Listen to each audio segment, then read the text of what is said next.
Hello and welcome to today's webcast presentation with Terranet, who's presenting the Q2 report for 2023. With us presenting, we have the CEO, Magnus Andersson, and CTO, Nihat Kushuk. If you have any questions for Magnus and Nihat, please use the form that is located to the right. And with that said, I'll hand over the word to you guys. Please go ahead. Thank you very much. I'm very excited to be here with you today, and thank you very much for joining us for this webcast. I also especially would like to welcome some of our new shareholders as well. So this is a very exciting day today.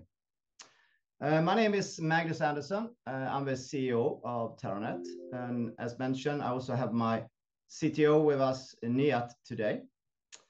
And let's move on. So agenda today, first, I would like to talk a little bit about Terranet, who we are and what we do, just as an introduction, especially for some of the new listeners.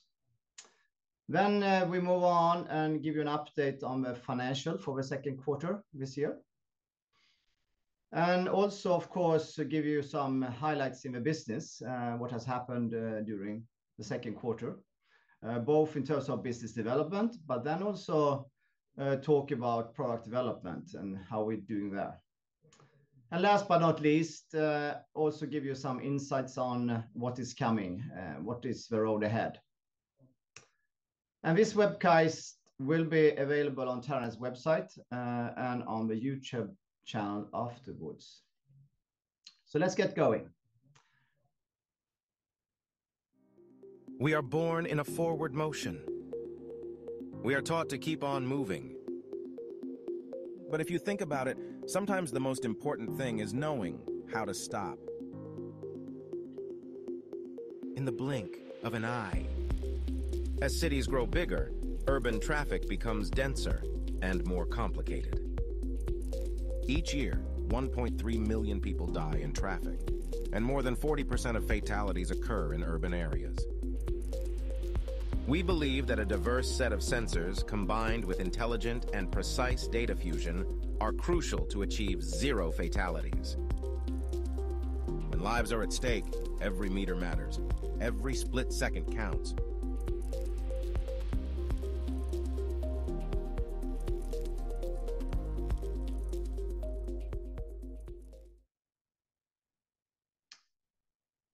So it was just a very short introduction why we exist and why we feel that Terranet really can add some value to the mobility sector. We heard about that it's a lot of people still dying in traffic every year, and that needs to reach zero. UN has set up goals, Europe Union as well, and we believe that we can help achieving that. So we shape the future of urban road safety. And what are we doing? The product that we're trying to develop here, it's Blink Vision. And we believe that we can be the most fastest and most accurate anti-collision systems for automotives, especially in urban environments. So that's Terranet and what we do. So in terms of a company, we are based in Lund in South Sweden, a very good center for competence within vision, embedded, and software. And also we have an office in the automotive center of Germany, Stuttgart. And we do believe, as I introduced, that we have a groundbreaking technology for ADAS and autonomous vehicles. Our target customers are OEMs, automotive manufacturers, and also for them then tier one suppliers. We are listed on Nasdaq, First North, primary growth market. And we are continuously growing our team, and now we are around 15 people. And of course, we also work with strategic partners around the world, both on the business development side and also for supplying components and competence to our product. So let's move on and talk a bit about the financial for the second quarter. It was a very busy quarter in terms of financing. We had our rights issue. And even in the tough market climate, we were very happy that we actually reached 70% subscription from existing shareholders, but also from some new shareholders joining Terranet. Also very happy about that members of the board also participated, and management as well, including myself. And our largest owner actually made of capital invested above their share of ownership. So very good news. The rights issue ended up with 52.8 million before issuing costs. And as part of his financing exercise in Q2, we did also refinance our loan to Former Nord, a loan that we took earlier to finance our investment in Holoride. And now in this refinancing exercise, we actually also amortized half of his loan. So that's also very good. If we move on and looking at the financial outcome, revenues, as you know, we are a company developing products. They are quite small, mainly from Vinnova project. In terms of costs, they have increased compared to previous year, but that is also because we have increased the speed of development and starting actually to develop and produce our product, and also increasing actually our marketing costs to reach out to the market. And therefore, consequently, that also affect the cash burn. So slightly higher than last year. In terms of the cash balance, by end of the quarter, it was around 22 million. But actually, all of the rights issue capital has not come in by end of the quarter. So in the beginning of July, we actually had a cash balance of 35 million. So that's the financing part.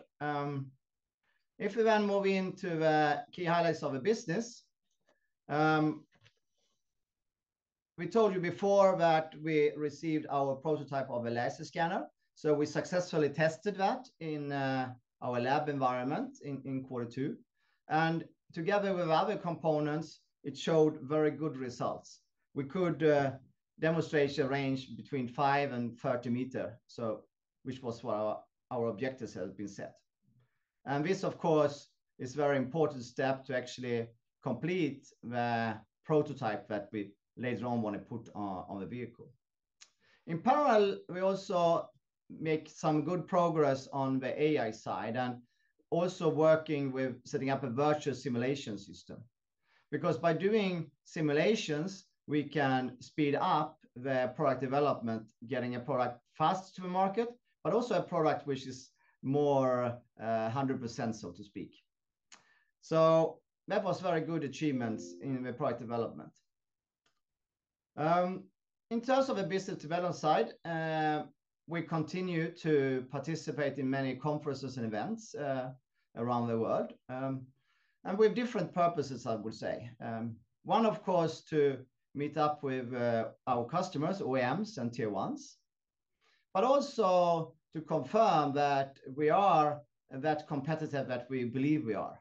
But our product is really unique, and the value we can add is something that is really needed on the market.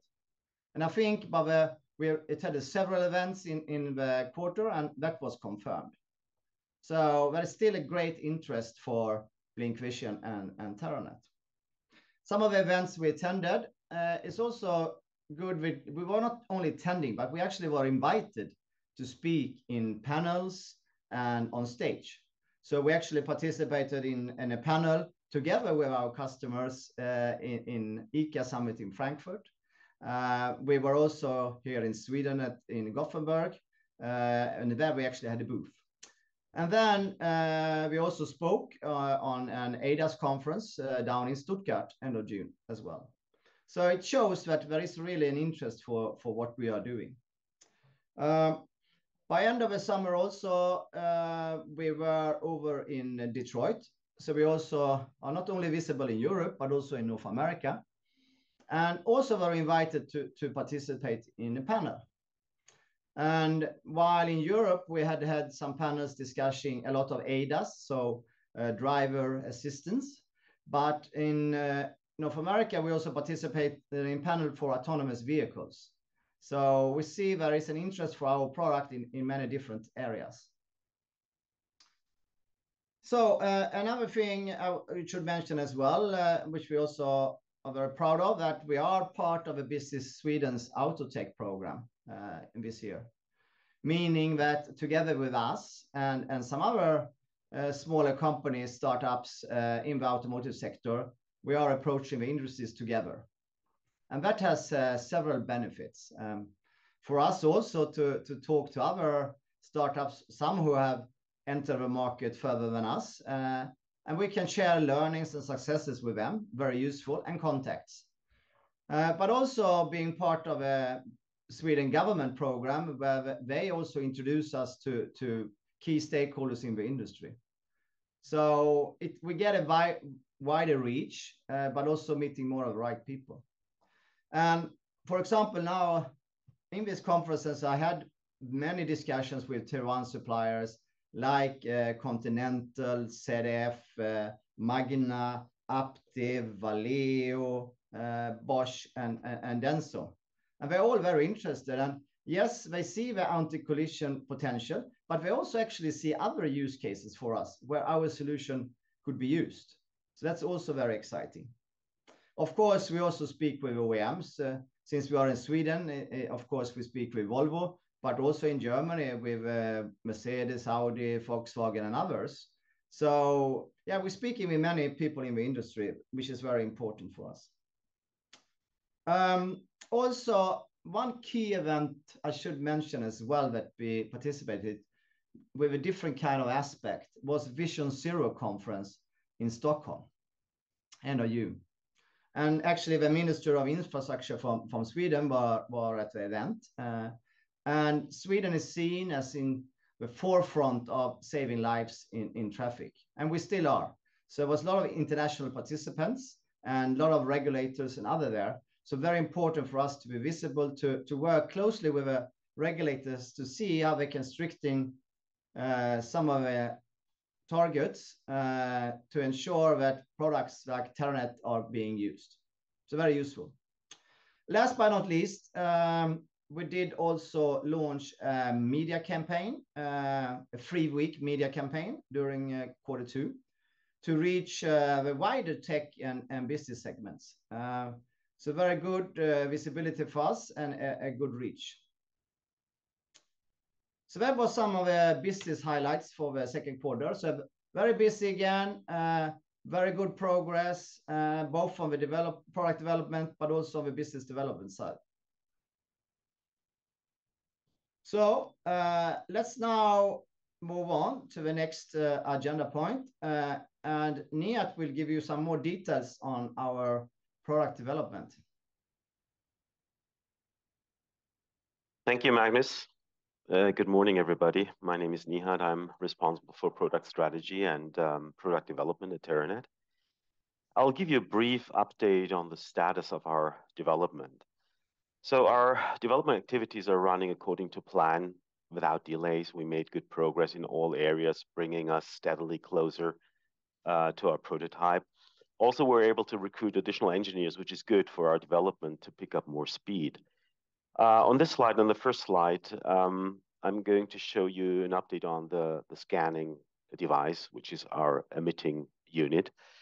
After a custom-made scanner prototype had arrived in Lund last quarter, we started the device testing in a controlled lab environment. So we operate our laser in a safe environment to experimentally explore the best combination of parameters like the laser color, the wavelength, the laser power, pulse length, scanning patterns, etc. The setup included the 2 synchronized event cameras we have, capturing the scanner's sweeping patterns and forwarding the raw data to our processing unit.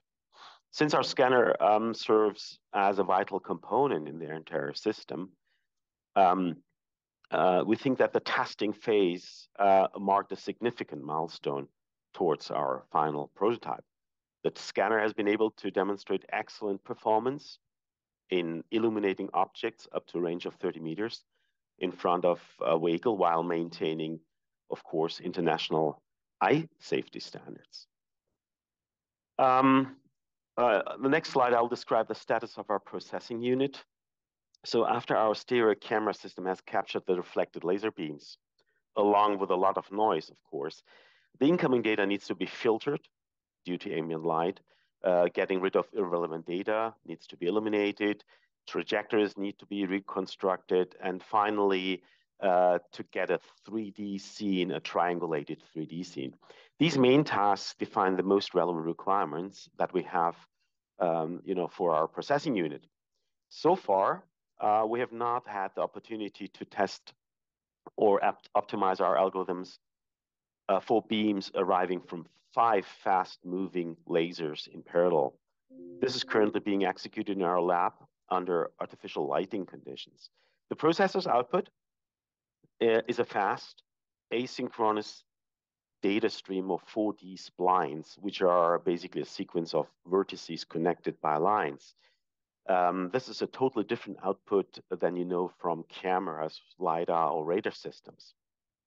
In this and next quarter, we still plan to heavily optimize those algorithms. And we also plan to port them on accelerated, dedicated hardware, for example, down to the level of FPGAs in order to further increase the performance. So we have to ensure that everything is processed in real time, very quickly with ultra low latency. That data, which I'm going to show in the next slide, is forwarded to the recognizer. So the recognizer is the unit that is going to understand what's happening in front of the vehicle. So we continuously improve our event-driven object recognition software to ensure that BlincVision achieve our goals with the lowest possible latency. Therefore, we can't simply use off-the-shelf object perception algorithms because they are frame-based. They're optimized for regular cameras or LiDAR systems. Therefore, we started implementing our own so-called event-based algorithms, which means subframe resolution. So understanding and processing data in between frames, because our entire system is asynchronous and not frame-based, and therefore we can achieve a higher end-to-end latency than other systems. Training our AI software stack for object perception requires large amounts of virtual road users in various traffic scenarios. That's what everybody knows, right? You need to have good data when you train your system.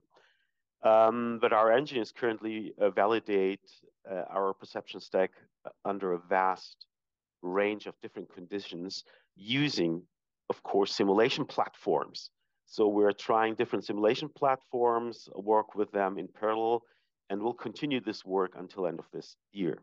So the primary goal is still to reduce the time required for the full object classification and tracking, the entire cycle down to the order of 15 to 20 milliseconds. That's our goal.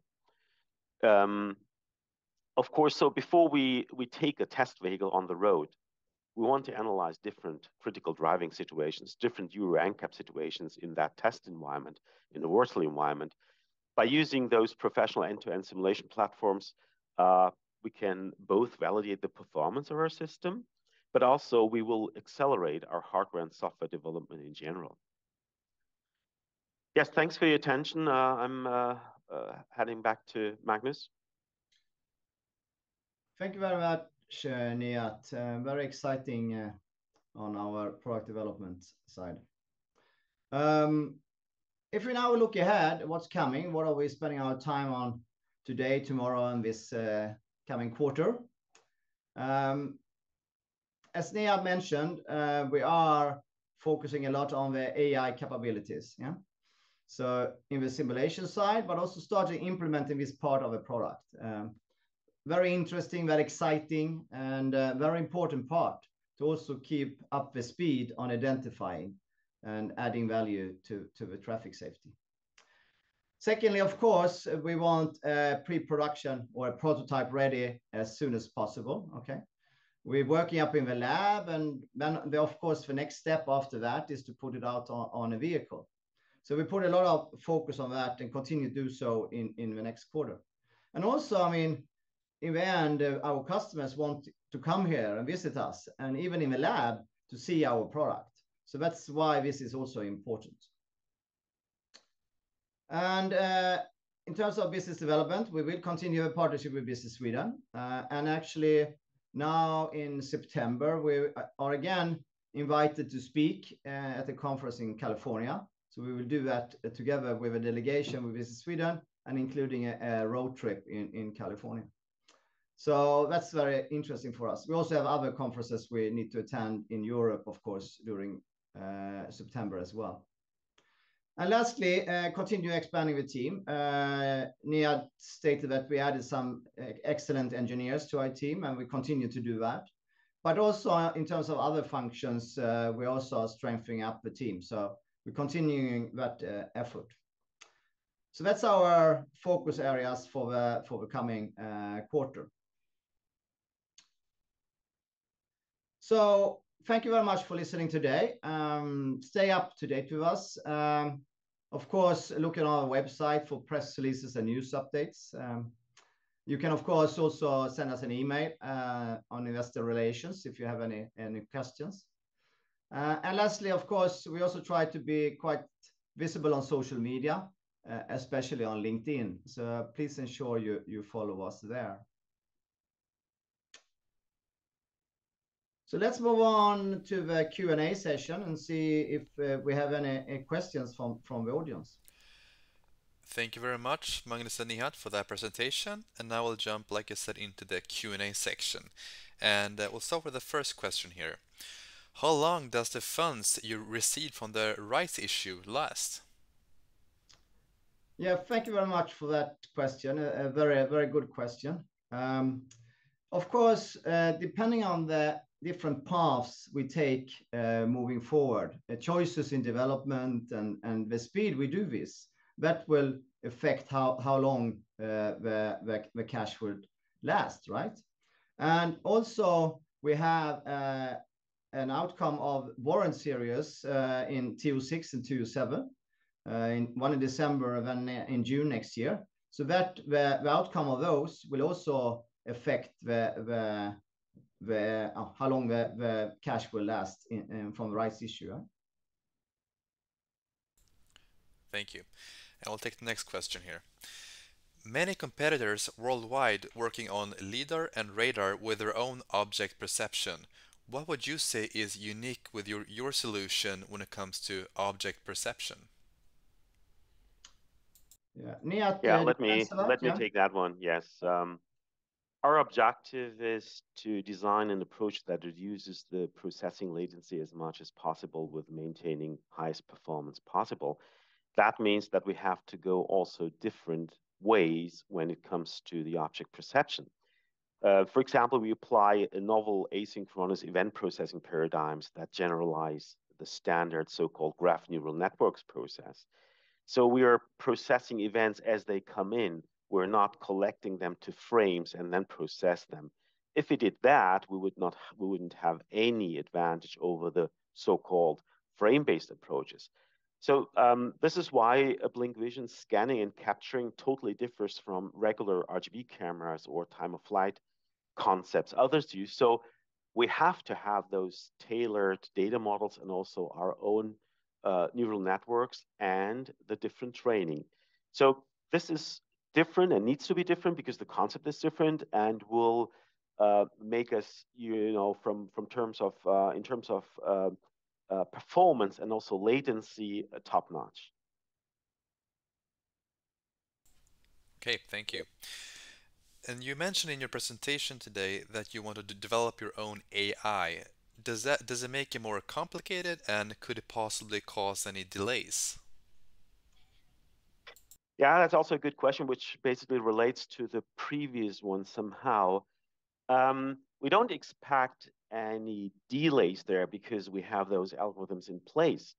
the neural networks need to be trained, whether you use conventional models or not. And our model needs to be trained in a different way. Why? Because we see differently, right? The pictures, more or less, that we see is totally different from LiDAR or from cameras. So that means that is not additional work that will cause delays.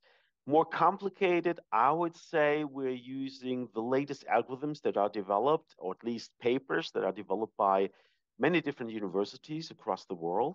And we take those algorithms and derive algorithms and finally code and neural network models out of that. So clearly not. It's not going to make things more complicated or cause delays. We knew this from the beginning, and this is in plan since the beginning. So I can actually relieve people. No, it's not going to be more complicated. Thank you, Nihat, for that answer. We'll move on to the next question here. Autonomous cars in the future autonomous cars in volumes are far in the future. How would you generate sales before that? I mean, I can answer that. A good question. And of course, autonomous vehicles is discussed a lot in media and so on. We are not only focusing on autonomous cars. We are also focusing on cars where you have a driver driving the car. So advanced driver assistance system, okay? And these cars are all on the road today. So there is already a need for our product on the road today. And actually, if it was on the road today, we probably would have very much less accidents. So autonomous vehicles, yeah, there's a lot of things happening there. They are on the streets, especially in US, you can see it. But we also have many challenges. So it's going to take some time. But I think we can also help them solve these challenges. So of course, there is an interest from autonomous vehicle OEMs for us as well. But as I said, we can add value on cars on the street today, which have a driver. Actually, that's probably more of our focus area at the moment. So yeah, I think we will generate sales as soon as the product is ready. Thank you, Magnus, for that answer. And we'll take the next question here. You said that your cash burn is increasing. Will we see the same pace going forward? I would say so. Thank you. I mean, that's also another good question. I think, yes, because of course we are now speeding up development to get the product ready. So we will spend more money, both on product development, but also on marketing activities. So yes, it will continue to increase in the near future, yes. Okay, we'll take one last question here. What can investors expect of Terranet in the remainder of 2023? Yeah, that's a good question. What I hope and what I like to promise is good progress. So yes, we will continue to achieve the goals set up in our plan, both on product development and on the business development side. And soon in the near future, we will see a prototype ready in the lab and then later on out on a vehicle. Okay, thank you very much, Magnus and Nihat, for that presentation. And thanks to all of you who tuned in for Terranet's Q2 presentation. I hope you have a great rest of the day. And until next time, thank you guys and goodbye. Thank you very much. Thank you.